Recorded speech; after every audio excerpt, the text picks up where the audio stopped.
WHO has categorized the insecticides from grade 1A to grade 3, and basically the grade 1A insecticides are prohibited in all the developed countries, but the grade 3 insecticides are still being used. In some of the developing countries, even the grade 1A insecticides are still in use and they have their highest toxicities.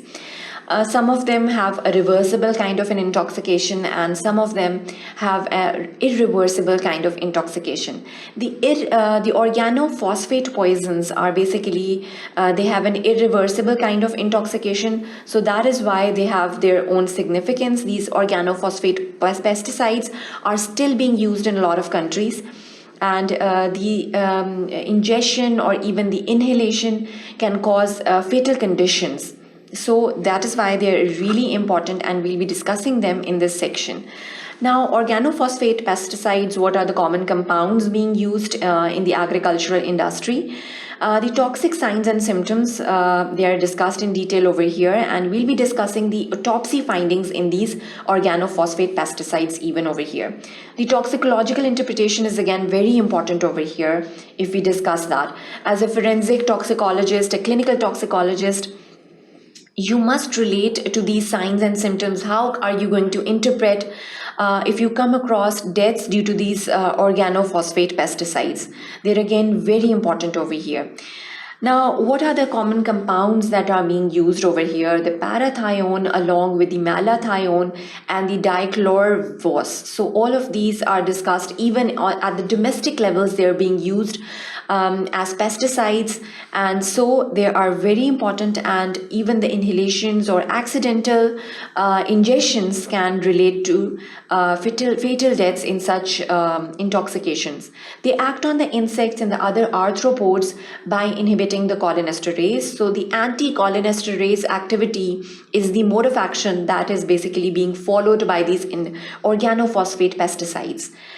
The parathione, which is also known as the nitrostigmine, is extremely toxic. It is absorbed through the skin as well as the conjunctiva and the mucosal surfaces of the lungs as well as the gut. So these are the absorptive surfaces which can cause the intoxications. The inhibitory effect on the plasma and the erythrocyte cholinesterase is again very important. And the acetylcholine basically builds up at the neuromuscular junctions. At the NM junctions and the neurotransmitter sites are basically where these anti-cholinesterase activities are going to act, as they're going to block the activity of the acetylcholine over there. The hyperexcitability and both the voluntary and the involuntary muscles are again very important because it is going to add on to this intoxication by the parathione, which is also known as the neostigmine. Now, the other organophosphorus compounds are the malathione, the dithione, the diazinone, and the hexaethyl tetraphosphate. It is again HETP, which is quite commonly used in the agricultural industry as insecticides or pesticides. Now, the tetraethyl pyrophosphate is another compound which is very importantly used, and the octamethyl pyrophosphate, OMPA, are all of these abbreviations can be seen on the insecticides, and the dementon. So all of these are the different other kind of organophosphorus compounds which are being used in the agricultural industry as pesticides, as insecticides. The toxic symptoms and the signs include they can act at the level of the blood. The tissue depot sites are again very important, and they have their own cholinergic synapses. As the mode of action is the anticholinergic activity, so the cholinergic synapses, which are also known as the neuromuscular junctions, are again the sites at which they are going to act and cause the signs and symptoms accordingly. They appear when cholinesterase levels drop to 30% of its normal activity. So acetylcholine is going to be there, cholinesterase is going to be there, but its activity is going to be decreased to around 30%. The fatalities begin after the ingestion of 125 and 175 milligrams. So this is going to be the normal fatal dose of these organophosphorus compounds. Deaths occur in less than an hour of ingestion. This is basically 24 hours is basically the fatal period, which is basically fatal period is defined as the period between the ingestion of the poison and the death occurs. So it is basically the time period that is elapsed between these two incidences, and it is almost less than an hour of ingestion. So 1 hour is the time period. So it's quite fatal.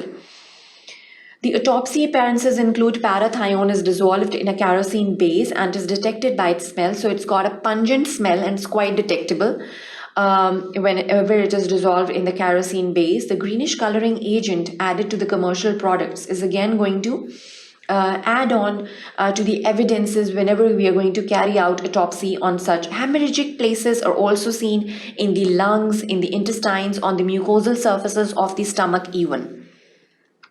So the stomach contained an oily greenish scum that is observed over there, and the gastric mucosa may be hemorrhagic. As even seen in this diagram, you can see that the rugae are observed over here, that these rugae are basically quite hemorrhagic in their coloration, and that is going to be observed by the medical legal officer whosoever is carrying out the autopsy, and he is going to document all of these findings on the stomach, on the gastric mucosa in detail, as well as on the lungs.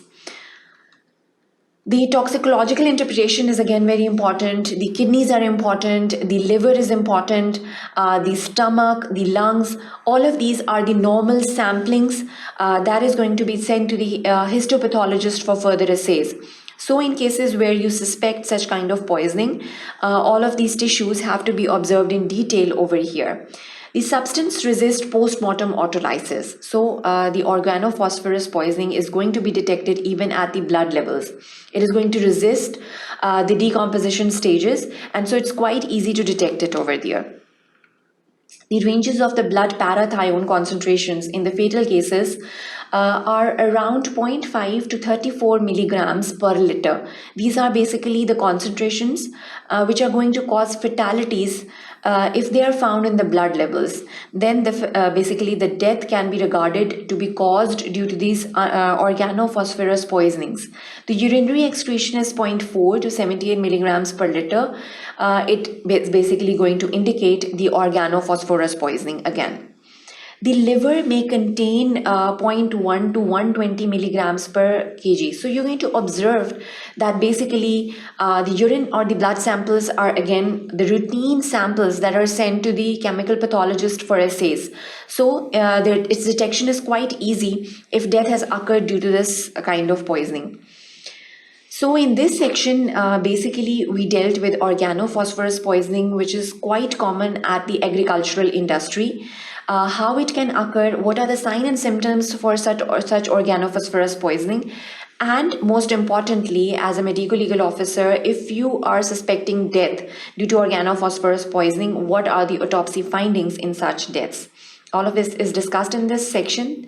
That is the end to this section. Thank you for watching sqadia.com.